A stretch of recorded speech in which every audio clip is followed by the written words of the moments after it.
الله الرحمن الرحيم نحمده ونصلي على رسوله الكريم أما بعد فأعوذ بالله من الشيطان الرجيم بسم الله الرحمن الرحيم إنما يخشى الله من عباده العلماء وقال النبي صلى الله عليه وسلم العلماء ورثة الأنبياء أو كما قال عليه الصلاة والسلام کتاب سادہ رہے گی کب تک، کبھی تو آغاز باب ہوگا۔ کتاب سادہ رہے گی کب تک، کبھی تو آغاز باب ہوگا۔ جنہوں نے بستی اجاڑ ڈالی کبھی تو ان کا حساب ہوگا۔ معزز سامعین کرام، میرے محترم بزرگوں اور دوستوں، میں جانتا ہوں آپ بہت وقت سے یہاں پر بیٹھ کر کے سماعت فرما رہے ہیں اور آپ لوگوں کا بھی شکر گزار ہوں کہ آپ لوگ شروع سے اب تک بیٹھے ہوئے ہیں۔ اور حضرات، جیسا کہ آپ جانتے ہیں یہ 15 اگست کے موقع پر، جشن آزادی کے موقع پر یہ پروگرام رکھا گیا ہے، اور دوسری وجہ اس کی یہ بھی ہے کہ ہمارے برادران وطن یہ سوچتے ہیں کہ ہندوستان صرف انہی کی ملکیت ہے، ہندوستان کو صرف انہوں نے ہی آزاد کرایا ہے۔ دیکھیے تاریخ بہت لمبی ہے، لیکن میں مختصر انداز میں اس کو پیش کروں گا، اور اگر آپ کسی سے بھی پوچھیں گے، برادران وطن سے کسی سے بھی سوال کریں گے، تو کوئی بھی انسان ہو، چاہے وہ ہندو ہو، سکھ ہو یا عیسائی ہو، یہ کسی بھی مذہب سے یا کسی اور فرقے سے تعلق رکھنے والا انسان ہو، تو وہ برادران وطن کیا بتلائے گا کہ تاریخ کب سے شروع ہوتی ہے، ہندوستان کو آزاد کرانے کی جدوجہد کب سے شروع ہوتی ہے۔ اگر کوئی بھی کسی سے بھی پوچھیں گے تو وہ یہی بتائے گا کہ 1857 سے شروع ہوتی ہے۔ مگر میرے محترم بزرگوں اور دوستوں، یہ سچ نہیں ہے، یہ آدھا سچ ہے۔ اگر آپ سچائی جاننا چاہتے ہیں، اور میں آپ نے نوجوانوں سے درخواست کروں گا، اے نوجوانوں، آپ لوگ اپنے مسلمانوں کی تاریخ کو پڑھو، ہندوستان کو آزاد کرانے میں مسلمانوں کو کیا کردار رہا ہے۔ آپ کو معلوم ہوگا کہ 1857 سے نہیں بلکہ یہ آزادی کی جنگ جو شروع ہوئی تھی یہ 1757 سے شروع ہوئی تھی۔ ہاں، ایک فرق ہے۔ کیا فرق ہے؟ برادران وطن یہ کہتے ہیں کہ 1857 سے جنگ آزادی کا جدوجہد شروع ہوئی تھی، لیکن یہ آدھا جھوٹ بولتے ہیں۔ ایک فرق یہ ہے کہ جنگ آزادی کی جو لڑائی شروع ہوئی ہے وہ 1757 سے شروع ہوئی ہے، بس فرق اتنا ہے کہ 1757 سے لے کر 1857 تک تنہا مسلمان جنگ آزادی کے لیے لڑ رہا تھا، ہندوستان کو آزاد کرانے کے لیے لڑ رہا تھا، اور اس کے بعد میں لوگ آتے گئے، ملتے گئے، جڑتے گئے، اس کے بعد میں یہ لوگ آئے ہیں۔ اس لیے میرا جو موضوع رہے گا وہ صرف مسلمانوں کی تاریخ بتانا رہے گا۔ کیوں؟ اس لیے کہ 1857 کے بعد کی تو جنگ آزادی بہت سارے لوگ بتاتے ہیں، بہت سارے لوگ جو ہیں سوشل میڈیا پر بتانے والے ملتے ہیں، لیکن 1757 کی آزادی بتانے والے ہمارے علماء کرام کے علاوہ اور کوئی نہیں ملتا۔ اور یہ بات بھی عیاں ہے کہ اس ملک کو آزاد کرانے کے لیے سب سے زیادہ جدوجہد، سب سے زیادہ پریشانیوں کا سامنا صرف مسلمانوں نے، صرف علماء کرام نے کیا ہے۔ اس لیے نوجوانوں، ذرا سنجیدگی کے ساتھ اس بات کو سننا کہ 1757 میں، حالانکہ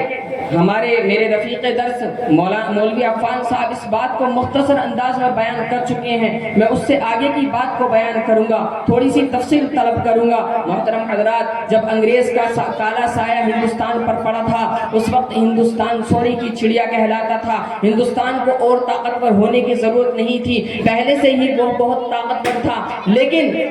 یہ جو انگریز یہاں پر آیا تھا وہ اس بہانے سے آیا تھا کہ ہم یہاں پر تجارت کریں گے، اور اس وقت یہ بات بھی تھی کہ ہندوستان میں یہ سونا اگلنے والی زمین تھی، یہاں پر ایسے مسالے اگتے ہیں کہ دنیا کے کسی بھی دیش میں، دنیا کے کسی بھی ملک میں وہ مسالے نہیں پائے جاتے، اور اس وقت دوسرے ممالک جو دنیا کے دوسرے ملک ہیں وہ اس چیز سے بالکل محروم تھے۔ اس کے بعد میں انگریزوں نے یہ بہانہ بنایا کہ ہم لوگ لوگ یہاں سے مسالہ اور ریشم کا کپڑا لے کر جا کر کے فروخت کریں گے اور وہاں سے کچھ چیزیں لا کر یہاں پر بیچیں گے، مگر میرے محترم بزرگوں اور دوستوں ان کا ارادہ نیک نہیں تھا، ان کا ارادہ ہندوستان کو غلام بنانا تھا۔ لیکن اس وقت مولیہ دور تھا اور اس وقت کے سلطان حضرت اورنگزیب رحمت اللہ علیہ تھے۔ ارے نوجوانوں، آپ کے سامنے ان کی تاریخ کو توڑ مروڑ کر کے بیان کیا جاتا ہے۔ اورنگزیب رحمت اللہ علیہ کو برا بھلا کہا جاتا ہے، نوجوانوں کو بالکل اس چیز کے بارے میں معلوم نہیں ہوتا تو وہ سوچتے ہیں کہاں ایسا ہی ہوا ہوگا۔ نوجوانوں، میں تم سے کہتا ہوں پہلے تو آپ یہاں جو بیانات ہوئے ہیں اس کو سنیے، اس کے اوپر غور کیجئے اور اس کے بعد میں خود مطالعہ کیجئے۔ آپ کو معلوم ہوگا کہ ہندوستان کی آزادی میں سب سے بڑا کردار مسلمانوں کا رہا ہے۔ چنانچہ جب ہندوستان کا تسلط ہو گیا اور ہندوستان کے اندر انگریزوں نے جو ہے ایسٹ انڈیا کمپنی کی بنیاد رکھ دی ہے، اس کے بعد میں وہ انگریز یہ چاہتے ہیں کہ وہ بنگال کی طرف جاتے ہیں اور بنگال پر قبضہ کرنا چاہتے ہیں، کیونکہ اس وقت وہاں پر بہت زیادہ سونا اگل رہنے والی زمین تھی، وہاں پر بہت زیادہ خوشحالی تھی، تو لہذا انہوں نے اس کو ٹارگٹ کیا۔ لیکن وہاں پر اللہ کا شیر بیٹھا ہوا تھا، وہاں پر اللہ کا ایک شیر تھا جس کو میں اور آپ نواب سراج الدولہ کے نام سے جانتے ہیں۔ میرے محترم بزرگوں اور دوستوں، ان کو نیا اقتدار ملا تھا، ان کو تبھی حکومت ملی تھی۔ وہ 22 سالہ نوجوان جب ان کے سامنے انگریزوں کے سامنے آیا، انگریزوں نے جو ہے پہلے ہی شڑینتر رچ لیا تھا، انگریزوں نے پہلے ہی منصوبہ بندی کر لی تھی۔ کیا منصوبہ بندی کی تھی کہ وہ انگریزوں کا پتہ ہے ایک بہت ہی کالا ارادہ یہ تھا کہ وہ کبھی بھی مسلمانوں کے سامنے جو بالکل آئے ہیں وہ کبھی بھی سامنے سے نہیں لڑے، ہمیشہ پیٹ پیچھے سے لڑے ہیں، ہمیشہ چھرا گھوپا ہے، ہمیشہ ان کے ساتھ والوں کو، خاص طور سے یہاں پر نواب سراج الدولہ کے جو ایک میر صادق کے نام سے بلکہ میر جعفر کے نام سے ان کو جانا جاتا ہے، اس غدار وطن نے نواب سراج الدولہ کے ساتھ غداری کی اور 70,000 کا لشکر لے کر کے نواب سراج الدولہ انگریزوں کے خلاف گئے تھے۔ لیکن جب اپنے ہی غدار نکلتے ہیں تو چاہے کتنا بھی بڑا لشکر لے کر کے جاؤ کامیابی نہیں ملتی۔ میرے محترم بزرگوں اور دوستوں، وہاں پر دھوکے سے حضرت نواب سراج الدولہ کو شہید کر دیا گیا۔ بہرحال آگے بڑھتے ہیں۔ مسلمان جب انگریز جو ہے بنگال پر قبضہ کر لیتا ہے تو اب حیدرآباد کی سرزمین پر نظر ڈالتا ہے، لیکن وہاں پر بھی اللہ کا ایک شیر بیٹھا ہوا تھا۔ کون؟ جس کو میں اور آپ ٹیپو سلطان شہید رحمت اللہ علیہ کے نام سے جانتے ہیں۔ ارے مسلمانوں، تمہارے سامنے ان کی جو تصویر پیش کی جاتی ہے وہ بالکل جھوٹ ہے۔ ان کی داڑھی تھی اور تمہارے سامنے جو تصویر پیش کی جاتی ہے حضرت ٹیپو سلطان شہید رحمت اللہ علیہ کی، تو کیا پیش کرتے ہیں کہ ان کی داڑھی نہیں تھی؟ ارے مولانا قاسم نانوتوی ان کے بارے میں فرماتے ہیں کہ حضرت ٹیپو سلطان شہید رحمت اللہ علیہ تہجد گزار تھے، ہمیشہ نمازوں کی پابندی کرتے تھے، یہاں تک کہ عصر کے جو سنتیں ہوتی ہیں، جو سنتیں غیر مؤکدہ ہیں، وہ بھی کبھی نہیں چھوڑتے تھے۔ بہرحال ان کے ساتھ بھی میں مختصر انداز میں آپ کو بیان کر رہا ہوں، اس لیے کہ تاریخ اتنی طویل ہے کہ میں اس کا احاطہ نہیں کر سکتا۔ لیکن جب ایسا وقت آتا ہے کہ برادران وطن ہم پر الزام لگاتے ہیں اور ہم یہ سوال کرتے ہیں، محبت کا ثبوت مانگتے ہیں، ہندوستان کی آزادی میں جھوٹ بولتے ہیں، تب ہم جیسے ناعلموں کا، کم علموں کا یہ فرض بنتا ہے کہ ہم کم سے کم اپنے مسلمانوں کو آگاہ کریں کہ کس طریقے سے مسلمانوں نے اس ہندوستان کو آزاد کرایا۔ بہرحال 1799 میں حضرت ٹیپو سلطان کے ساتھ بھی وہی معاملہ کیا، لیکن وہاں پر غداری کا جو کردار ادا کیا تھا وہ میر جعفر نے کیا تھا، اور یہاں پر جو غداری کا کردار ادا کیا یہاں پر میر صادق نے کیا، اور حضرت ٹیپو سلطان شہید رحمت اللہ علیہ کو دھوکے سے انگریزوں کے ہاتھ میں چڑھوا دیا۔ لیکن حضرت ٹیپو سلطان شہید رحمت اللہ علیہ کے خلاف جو منصوبہ بندی کی گئی تھی، دھوکے سے میر صادق نے دروازہ کھول دیا۔ حضرت ٹیپو سلطان شہید فجر کی نماز پڑھ رہے تھے اور شام تک جنگ چلتی ہے، وہ اللہ کا دیوانہ، وہ اللہ کا مستانہ جب تنے تنہا ہو گیا اور جو توپیں تھی ان کی توپوں میں مٹی ڈال دی گئی، جب وہ انگریزوں پر حملہ کرتے تو انگریزوں کو کچھ نہیں ہوتا، وہ آگے بڑھتے چلے جاتے، لیکن حضرت ٹیپو سلطان شہید رحمت اللہ علیہ تنے تنہا آگے بڑھ رہے ہیں اور ان کی تلوار سے نہ جانے کتنے انگریزوں کے سر تن سے جدا ہو گئے۔ بہرحال یہ مسلمانوں کی ایک مختصر سی تاریخ ہے جو میں آپ کے سامنے بیان کر رہا ہوں۔ کیوں بیان کر رہا ہوں؟ اس لیے کہ ہمارے نوجوانوں کے سامنے یہ پیش کیا جاتا ہے کہ مسلمانوں نے ہندوستان کی آزادی میں کچھ بھی کردار ادا نہیں کیا۔ مسلمانوں جب انگریزوں کا تسلط ہوا اور ٹیپو سلطان شہید رحمت اللہ علیہ کو چاروں طرف سے گھیر لیا گیا تو وہاں پر انگریز آیا اور وہ کہتا ہے کہ تم کو میں نے حکمرانی تشت میں رکھ کر کے پیش کی تھی، چاروں طرف سے گھیر لیا گیا تھا، اور پھر اس کے بعد میں بات کر رہا تھا، پھر بھی اس کے ہاتھ کپا رہے تھے، زبان لرزا رہی تھی، پیروں کی جو زمین تھی لگ بھگ کھسک سی رہی تھی، اور وہ ڈر ڈر کے بول رہا تھا کہ میں نے تمہارے سامنے تشت میں حکومت پیش کی تھی لیکن تم نے انکار کر دیا، اب دیکھو تم اس کا مزہ چکھو، تمہیں چاروں طرف سے گھیر لیا گیا ہے، اب تمہارا جو ہے تمہیں کوئی نہیں بچا سکتا۔ ٹیپو سلطان شہید رحمت اللہ علیہ، نوجوانوں یہ جملہ یاد رکھو، ٹیپو سلطان شہید رحمت اللہ علیہ نے فرمایا کہ گیدڑ کی 100 سالہ زندگی سے شیر کی ایک دن کی زندگی بہتر ہے۔ اس لیے مسلمانوں چاروں طرف سے جب ان کو گھیر لیا گیا تھا، انگریز پھر بھی لرزا رہا تھا، پھر بھی کانپ رہا تھا، لیکن حضرت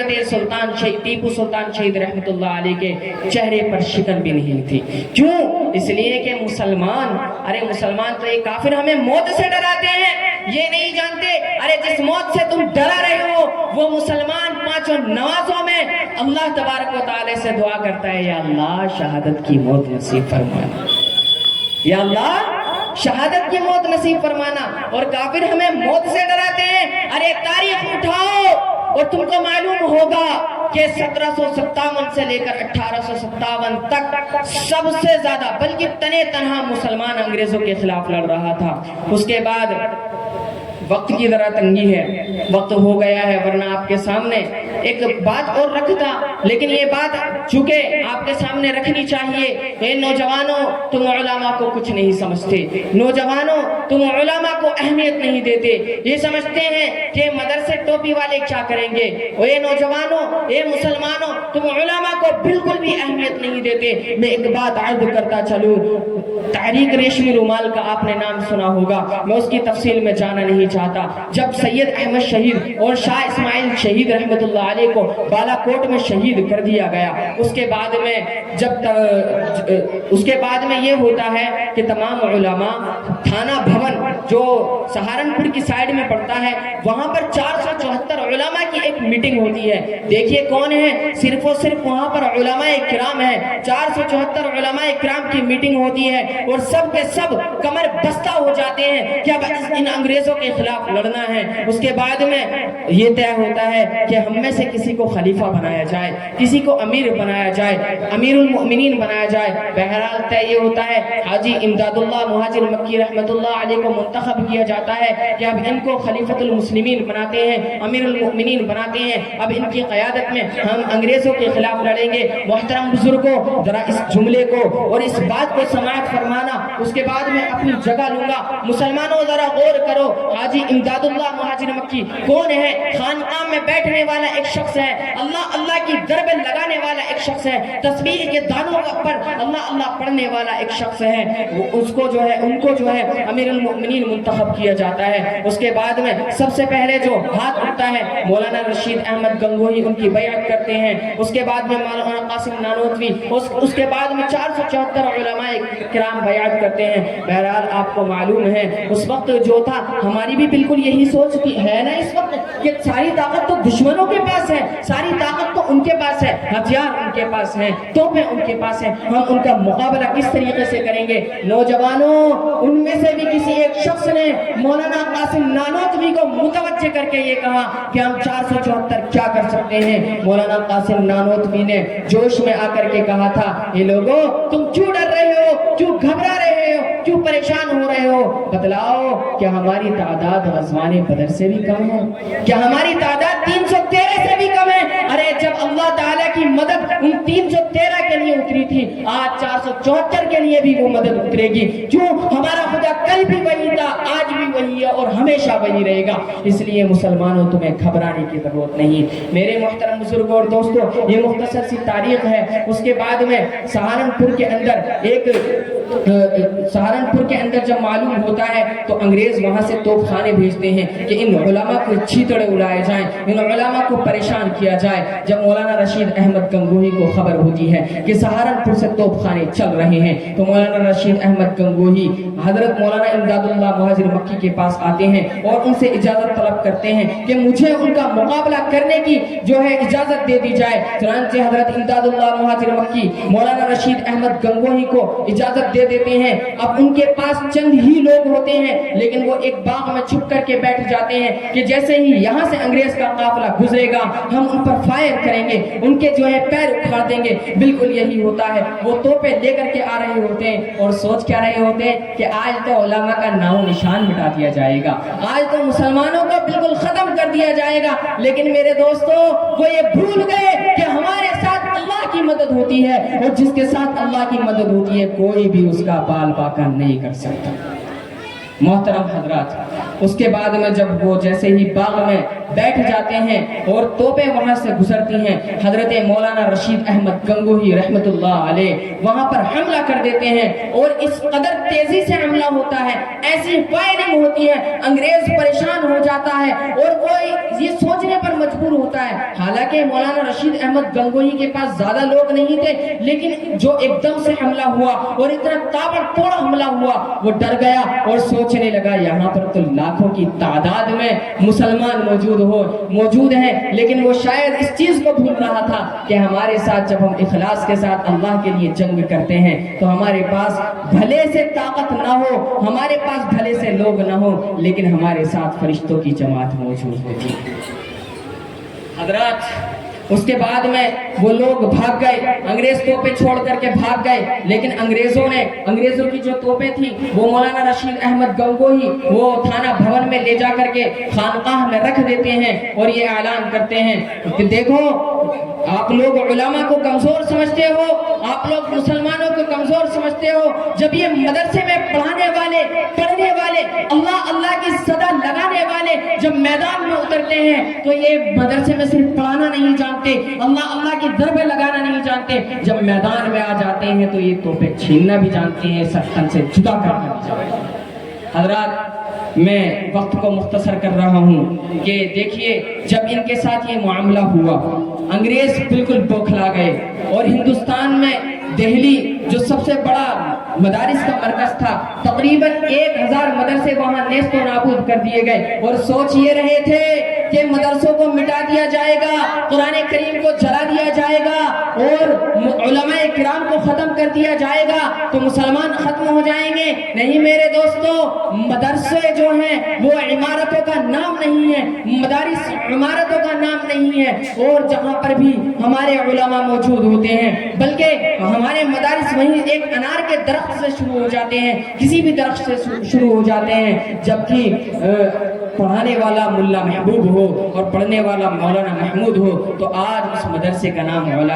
دارالعلوم دیوبند رکھ دیا جاتا ہے۔ میرے محترم بزرگ اور دوستو، یہ مختصر تاریخ تھی، اور سوچ یہ رہے تھے جب ہندوستان میں انگریزوں نے یہ دیکھا کہ معاملہ اتنا وہ ہو چکا ہے، اب جہاں پر بھی انگریز دیکھتے تھے ٹوپی کرتے والے کو دیکھتے تھے فوراً سے پہلے ان کی گردن قلم کر دی جاتی تھی۔ ہمارے علماء کے بارے میں آتا ہے کہ اتنی قربانیاں پیش کی ہیں کہ دہلی کی چاندنی چوک سے لے کر اور خیبر تک کوئی درخت ایسا نہیں تھا جس پر علماء کرام کی گردنیں لٹکی ہوئی نہیں تھی۔ میرے محترم بزرگوں اور دوستو، یہ ہمارے علماء کی تاریخ ہے۔ وقت نہیں ہے ورنہ میں تو چاہ رہا تھا آپ کے سامنے تفصیلاً بیان رکھوں۔ میں اس بات کو کہہ کر کے یہیں پر ختم کرتا ہوں، لیکن آپ سے گزارش کرتا ہوا چلتا ہوں میرے محترم بزرگوں اور دوستو، اور خاص طور سے نوجوانوں سے، کہ نوجوانوں اپنی تاریخ کو یاد کرو، اپنی تاریخ کو پڑھو۔ مسلمانوں نے کتنا کردار اس ہندوستان کو آزاد کرانے کے لیے ادا کیا ہے، آپ اس کو پڑھو۔ اور علماء خدا را آپ سے درخواست ہے کہ اپنے علماء کرام کو اہمیت دو، اپنے علماء کرام کو اہمیت دو۔ اگر تم لوگ علماء کرام کے کہنے کے مطابق نہیں چلو گے تو خدا کی قسم خود بھی گمراہ ہوگے اور نیست و نابود و برباد بھی ہو جاؤ گے۔ اللہ تبارک و تعالیٰ سے دعا ہے کہ اللہ پاک ہم سب کو کہنے سننے سے زیادہ عمل کی توفیق عطا فرمائے، اور کچھ غلطیاں خامیاں ہو گئی ہیں تو اللہ معاف فرمائے۔ فرمائے۔ وآخر دعوانا الحمدللہ رب العالمین۔ اس شعر کے ساتھ کہ ملے گی منزل مقصود یہی ارمان رکھتے ہیں، وہ لوگ ہم پر بہت زیادہ وہ کرتے ہیں نا، ان کے لیے ہے کہ ملے گی منزل مقصود یہی ارمان رکھتے ہیں، ہم اپنی رہنمائی کے لیے قرآن رکھتے ہیں، اور وفاداری وطن سے ہو یہی اسلام کہتا ہے، وفاداری وطن سے ہو یہی اسلام کہتا ہے، اور ہم اپنے دل کے ہر گوشے میں ہندوستان رکھتے ہیں۔ وآخر دعوانا الحمدللہ رب العالمین۔